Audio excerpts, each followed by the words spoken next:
Hi everyone, this is Rob from our Learning Technologies group. I'm in room 243 up in Visser Hall, and I'm actually running the camera so you can't see me. I'm actually behind the lens, but what I'm going to be doing is showing you today, if I tilt up here, how to hook up your Apple TV so that you can, which is up on top of the projector up there, so that you can display your iPad, which is right there, and get that up on the screen and have it functional so you can show apps and things, which is why we got those Apple TVs. But there's a couple little steps here that are involved, so let's take you through the entire process.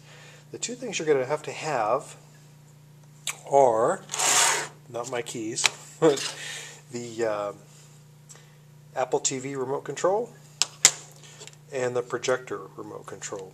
Now this one I stole from next door in 242, so I'm not sure where it was in here, and I'm again in 243 next door, so you'll have to have that. It may be in the office, but you'll need both of those things. So we're gonna totally go cold turkey here and see how this works. So let me come around to the front of the podium, and the first thing I'm going to do is to make sure that the projector is on. So let's go ahead and turn that on. And it is turning on. Now you do not have to have the computer on to be able to do that. And my projector is coming on and warming up here.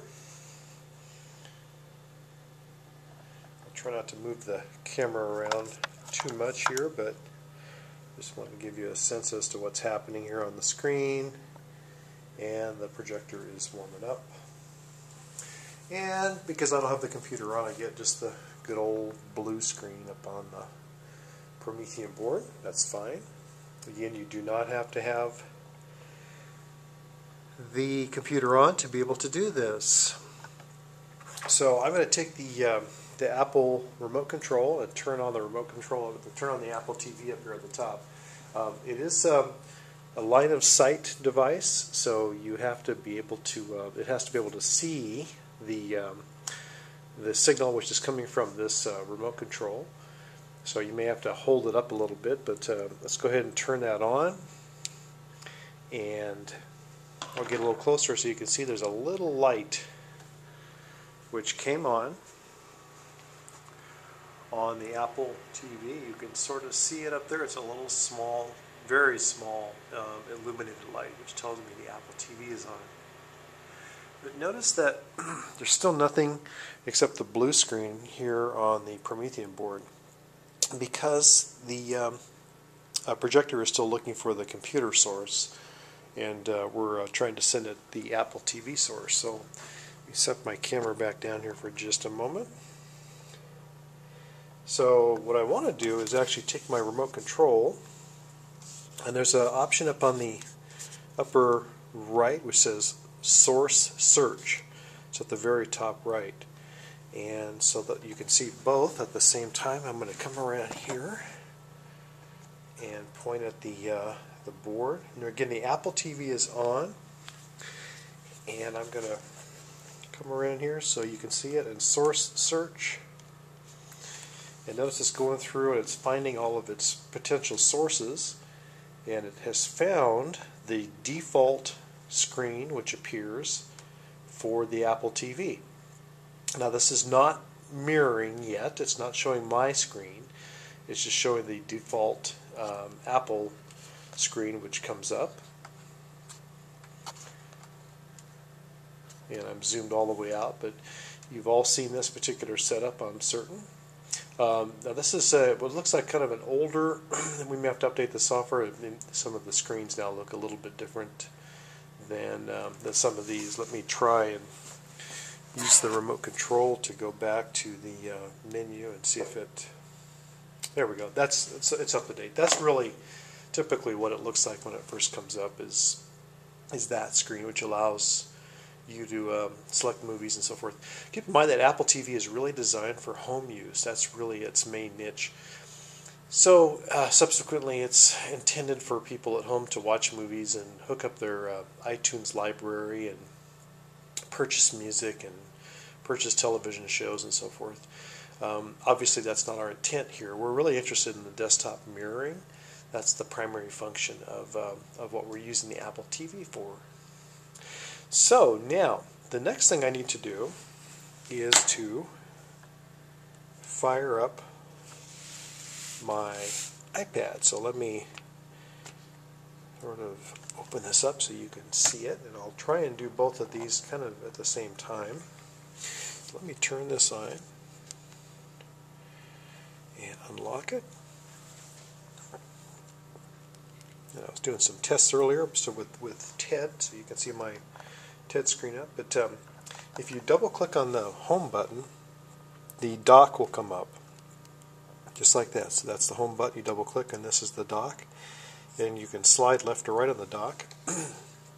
And the option we're most interested in is what's called the AirPlay icon, and it appears whenever the Apple TV is on, and it is looking for the option to mirror the desktop, which is this one right here. The AirPlay icon looks like a square or a television with an upward pointing arrow. That's the AirPlay. Turn my cell phone off here real quick. So I'm going to go ahead and click on that. Again, I'm still seeing that default screen up here on the projector, but I'll click on the mirroring option. And it has found some potential Apple TVs to start mirroring. And we always name these after the rooms. So you can see that it says on the very top, that's just the default iPad, Apple TV, IDT, PC Lab. That's how they name theirs. Mac Lab. There's a TCS Macintosh, which is actually sending out an AirPlay signal. Visor Hall 111, Visor Hall 242, Visor Hall 243, and Visor Hall 332. Now notice that there's after 243 there's a parenthesis and a number. It says 2 on it. Just never mind that. That is a network number. It has nothing to do with the room number or the number of people connected or anything that would seem logical. It has something to do with a network protocol, and I can't really explain what that is. It comes up with a different number each time. So one time you'll see 2, next time you'll see 3,000. It just doesn't make any sense. So I'm going to go ahead and click on the 243, which is where I am. And it says mirroring is currently off. I'm going to make sure that that is on. And I'm going to back this out just a bit here so that you can see. There's my iPad, and there's what's on the screen. Now, these should be set to prompt you for a password. Somebody may have turned the password off on this, but if there is a password option that appears, the password is the same as the room, so it would be VH243 or VH242 or VH332. And the only reason we put any sort of a password on there at all is it prevents somebody from taking control of your screen. They will get the password prompt, and if they don't know that password, they can't take control of the screen. So it's just an extra preventative measure so that you don't have any issues with that. And so there we go. I can double click the home button and go back and start playing the movie. Now the audio is coming through. I'm going to pause it. The audio is actually coming through the projector speaker up here. And I'm not going to turn it all the way around, but the remote control has an audio control up or down. And so as I play this, you could just hit the audio up. Clinical trials in a dish with human cells, not animal cells. Or audio down. So it's very simple. So the projector actually controls not only the video, but it controls the audio as well. So that's it. It's real simple to do. And then you have complete mirroring of any iPad application that you would like to show the students in the class. Very simply and very easy to do. So let us know if you have any questions about that.